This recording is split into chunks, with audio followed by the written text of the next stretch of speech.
ఒకప్పుడు కూడా ఇంత క్యాస్ట్ ఫీలింగ్ ఏం ఉండేవి కదా సార్. ఉండేది కాదు.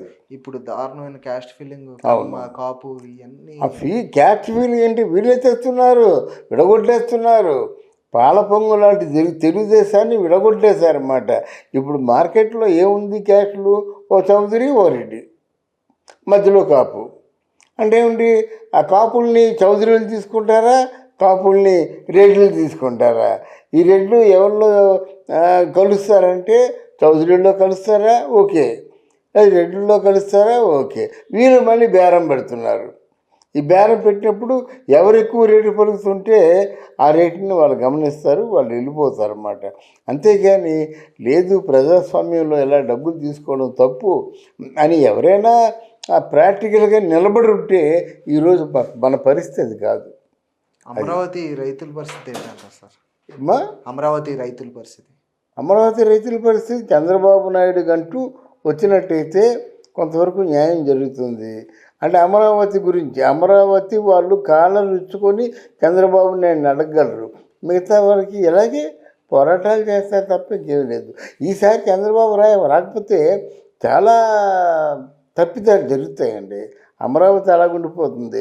ఈయనేమో రాజధాని విశాఖపట్నం అంటాడు, తర్వాతనేమో ఈయనేమో పరిపాలనా సామర్థ్యం లేకుండా 5 సంవత్సరాలు వేస్ట్ అయిపోయింది. ఇంకొక 5 సంవత్సరాలు వేస్ట్ అయితే ఆంధ్రదేశంలో ఒక్క అంగుళం జాగా మిగలదు, ఒక్క రూపాయి మిగలదు. ఇప్పుడు 10 లక్షల కోట్లు అప్పేది కదా, మళ్ళీ వచ్చేసరికి 5 సంవత్సరాలను 15 లక్షల కోట్లు, 16 లక్షల కోట్లు అప్పు అవుద్ది అన్నమాట. అంటే నెలకి, సంవత్సరానికి 1 లక్ష కోట్లు అప్పు ఈజీగా అవుతుంది. అసలు రాష్ట్రానికి ఆదాయం లేకుండా పథకాలు కరెక్ట్ అంటారా సార్? అంతే కదండి. ఇప్పుడు మీకు ఆదాయం అంటే ఏంటి? అవుట్ ఆఫ్ యువర్ హార్డ్షిప్, మీరు కష్టపడి వచ్చిందాన్ని ఆదాయం అంటారు, అంతేగాని అప్పు చేసిన దాన్ని ఆదాయం అంటారు కదా. అప్పు చేసిన దాన్ని అప్పే అంటారు. అందువల్ల మనం అప్పు చేస్తున్నాం, కానీ మనం సంపాదించుకుంది ఏముంది? ఏ పరిశ్రమ ఉంది మనకి? అసలు బాగా పంటలు పండాలి, బాగా ఉండాలంటే పోలవరం అవ్వాలి. పోలవరం అవ్వలేదు కదా, ఇంకా ఓన్లీ 72% మాత్రం అయింది. ఈ 72% తెలుగుదేశం పార్టీలో అయ్యింది. ఏముంది? ఆదాయ వనరులు ఏమున్నాయండి? అప్పుడు ఇండియాకేమో రైస్ సప్లై చేసేదేమో ఆంధ్రదేశం, ఇప్పుడు తెలంగాణ వచ్చేసింది కదా. తెలంగాణలో ఒకప్పుడు పంటలు పండేవి కాదు, బ్రహ్మాండంగా పడుతున్నాయి. ఏ విషయంలోనూ మనకి చంద్రబాబు నాయుడు ఉన్నప్పుడు ఆంధ్రాలో ఎన్నో సాఫ్ట్వేర్ కంపెనీలు, విశాఖపట్నంలో కూడా చిత్తగా 200 సాఫ్ట్వేర్ కంపెనీలు ఉండేవి, వెళ్ళిపోయాక ఇప్పుడు ఉన్నాయి కూడా వెళ్ళిపోయినాయి కదా సార్, వెళ్ళిపోతున్నాయి కదా. అంధకార బంధనంగా ఉంది బాబు జీవితం. ఎందుకంటే ఈ చిన్నపిల్లల దానికి భవిష్యత్తు నాశనం అయిపోయిందండి. నాశనం అయిపోయి ఏమండి, ఆ తల్లి అప్పో సప్పో చేసి బీటెక్ చదివేస్తే వాళ్ళని కాస్త వాలంటీర్గా, అంటే జగన్మోహన్ రెడ్డి తాలూకు స్వార్థానికి ఆయన్ని వాలంటీర్ చేసి 5,000 రూపాయలు ఇస్తే వాడు తాగుబోతు అయిపోడండి.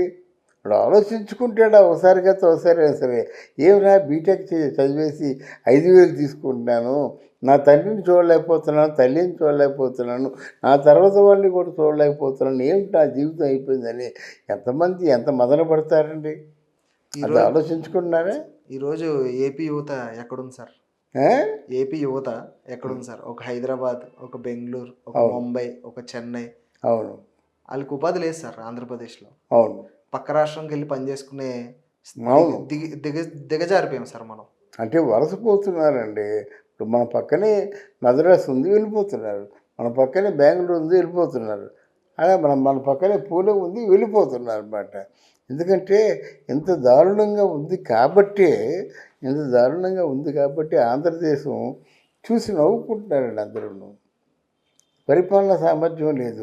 వరల్డ్ సమ్మిట్ మొన్న జరిగింది, వాళ్ళు వచ్చి ఏదో ప్రశ్న వేస్తే పవన్ కళ్యాణ్ ఏదో ప్రశ్న వేస్తే జగన్మోహన్ రెడ్డి నవ్వేసి ఆ ప్రశ్నకి సమాధానం చెప్పకుండా నవ్వుతో దాటవేశారనమాట.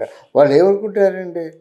ఇప్పుడు ట్రేడ్ సమ్మిట్లో ప్రశ్న వేస్తే మీరు ఒక ప్రశ్న వేశారు, 10 నిమిషాలు కాదు, పావు గంట కాదు, ఒక అరగంటైనా మాట్లాడతారు. అరగంటైనా మాట్లాడితే ఉన్నటువంటి సబ్జెక్ట్ తెలుస్తుంది. అలాగే అదే లేకుంటే ఏంటి జగన్మోహన్ రెడ్డి పరిపాలన గురించి అడుగుతున్నారా అన్నా అనుకోండి, ఎంతే వెర్రి పప్పలా ఉంటాను నేను. ఆ నవ్వు నేను నవ్వేది ఎవడా నవ్వుతాడు. అందువల్ల అలా కొనసాగుతుంది బాబు. మన ఇండియాలో ముఖ్యంగా మన కాస్ట్లీయెస్ట్ అండ్ రిచెస్ట్ ముఖ్యమంత్రి తాలూకు నిర్వాహకం ఇలాగుంది. ఆ నిర్వాహకం అలాగుంది కాబట్టి పోసాని కృష్ణమురళి నేనేమో పవన్ కళ్యాణ్ని చెప్పుతో కొట్టేసరికి ఈయన 100 మంది కొడతారు. చెప్పుతో మామూలు కాకుండా ఇంకా దేనిలో ముంచి కొడతారు అన్నమాట. మగవాళ్ళు కొట్టరు, ఆడవాళ్ళు కొడతారు. ఆడవాళ్ళు కూడా కొట్టరు, అటు ఇటు కానీ కొంతమంది ఉంటారు కదా, వాళ్ళు కొడతారు, సిద్ధంగా ఉన్నారు. చంద్రబాబు నాయుడు గారికి 50,000 ఎకరాలు ఇచ్చారు సార్ అమరావతి రైతులు. ఈరోజు అదే మొహం జగన్మోహన్ రెడ్డి అడిగితే ఇస్తారంటారా ఏపీ ప్రజలు? ఒక అరకం ఎవరు. ఎందుకంటే చంద్రబాబు నాయుడుకి ఎందుకు ఇచ్చారు ఆ ల్యాండు? మీరు ల్యాండ్ ఇచ్చినట్టయితే ఈ విధంగా నేను సంపదని డెవలప్ చేస్తాను. ఏ విధంగా? ఒక 50,000 అంటే 36,000 అనుకోండి, చెప్తున్నాను అన్నమాట. ఇందులో 36,000లో మనకి 16,000 ఎకరాలు చాలు. గొప్ప ఇంకా ఎన్ని ఉంటుంది? 20,000 ఎకరాలు ఉంటుంది. 20,000లో సింగపూర్ వాళ్ళకి కానీ, జపాన్ వాళ్ళకి కానీ, అమెరికా వాళ్ళకి కానీ 500 ఎకరాల చొప్పున ఇచ్చినట్టయితే ఎన్ని పరిశ్రమలు వస్తాయండి? లేదా 20,000 ఎకరాలు కూడా సొమ్ముగా మార్చుకుంటే ఎన్ని కోట్లు వస్తాయండి? 1,00,000 కోట్ల పైనే వస్తాయి కదా. ఆ సొమ్ముగా మార్చుకొని పరిశ్రమలకు ఇచ్చినట్టయితే నీకు దాన్ని ఏమంటారు, రాయల్టీ వస్తుంది. పరిశ్రమల్లో ఎంప్లాయ్మెంట్ కూడా అకామిడేట్ అవుతుంది. తర్వాత MOU మోడ్ ఆఫ్ అండర్స్టాండింగ్ ప్రకారంగా ఆ పరిశ్రమలు వచ్చే ఆదాయంలో వాళ్ళకి 60% అయితే మనకు 40%. ఇన్ని విధాలుగా లంచ్ చేద్దామన్నమాట. అంటే అప్పుడు మన నారా చంద్రబాబు నాయుడు ప్రజలు చెప్పిన దాంట్లోనూ స్పష్టంగా చూపించాడు. దీంతో ఇన్ని లక్షల కోట్ల రూపాయలు సొమ్ము చేసుకోవచ్చు, నేను చేస్తున్నాను అని చెప్పిన తర్వాత ఆయన మాటల్లో యథార్థం కనిపించింది కాబట్టే వాళ్ళు ఇచ్చారు. ఇప్పుడు చెప్పినట్టుగా వెళ్ళి జగన్మోహన్ రెడ్డిని మీరు నా ల్యాండ్ ఇవ్వండి, నేను చూస్తాను, విశాఖపట్నం అడగమని చెప్పండి, అంగుళం ల్యాండ్ ఎవరు? పైగా నువ్వు చేస్తున్న పనులు మాకు తెలుస్తున్నాయి కదా.